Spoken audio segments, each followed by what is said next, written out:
And so this is why it's important to think about what you're going to do before you do it. And let's not forget, I've been through a lot of shit where I can say I wanted to kill people. I wanted to watch people die right in front of my fucking face immediately. But I thought about the fact that, hey man, I don't want to go to no fucking prison. Fuck that. You know, when I was younger, I was like, hey man, I'm not built for no fucking prison. I'm just not. I don't want to be, and then maybe I want to be around a bunch of fucking niggas. I like to be around a bunch of niggas now. Leave alone. All day, every day, be around a bunch of fucking niggas talking shit and hearing that fucking bullshit all day, playing these fucking prison game. I don't want to deal with that shit. So I had to absorb the bullshit. Right? Even though it was building up inside me, what could I do? Not much. We don't give a fuck. Could care less. And that's why we should be exterminated. That's why we should be off this fucking planet. Because we don't give a fuck that the fact that we're doing damage to the very thing that gives us life. We have no sense of it and don't want to know shit. Which means you're going to be exterminated. Pray. Pray till your fucking face falls off. Do you not think the Jews who at Auschwitz didn't pray? Do you think the Jews that at Birkenbau didn't pray and pray and pray? Did their God come and save them? Their God, and these are people, supposedly the original people of God. Their prayers didn't do nothing for them.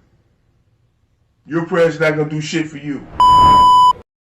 Through this New York Times article, and it says that Mr. James was charged in New Jersey in the 1990s with 2 counts of making erroristic threats and was eventually convicted of harassment, which is clearly a lesser charge.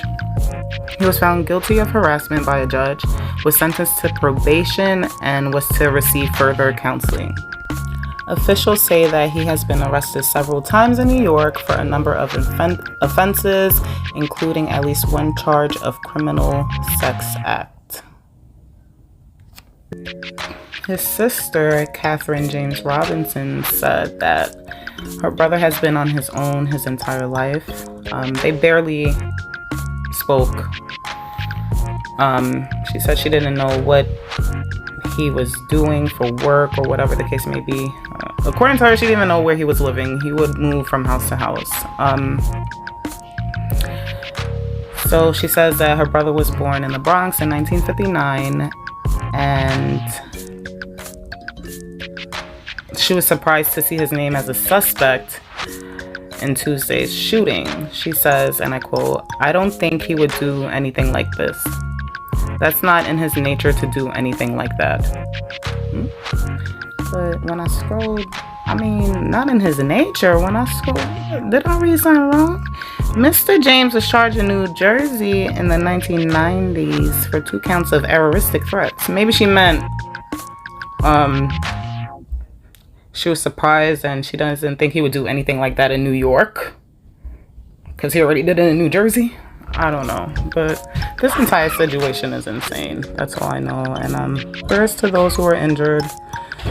That's pretty much it. I don't know if we're gonna get any more information. He seems to like to talk, but I don't know if he's gonna talk to, the feds. So we'll see.